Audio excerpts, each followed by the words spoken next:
Hello my sweet lovely viewers, আমার আজকের recipe bread toast, তবে একটু ভিন্ন রূপে। আমরা সবাই তো খাই। প্রথমে একটি ফ্রাই প্যানে 1 চা চামচ ঘি দিয়ে নেব। আপনারা চাইলে সাদা তেলটাও ব্যবহার করতে পারেন। ঘিটাকে চারিদিকে ছড়িয়ে নিতে হবে। আপনারা চাইলে অয়েল ব্রাশ ব্যবহার করতে পারবেন।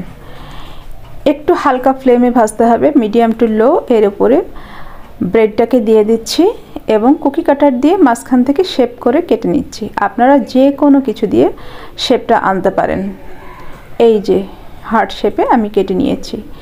এবার পূর্বে থেকে একটা ডিম ভেঙে রেখেছিলাম বাটিতে, সেই ডিমটা মাঝখানে দিয়ে দিলাম। এই তো, আর বেশি সময় লাগবে না।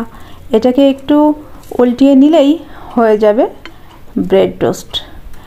আমি একটু দেখে নিচ্ছি কতটুকু ফ্রাই হয়ে গেছে অপর পিঠটা ফ্রাই। এবার এপিটেও আপনি চাইলে একটু ঘি বা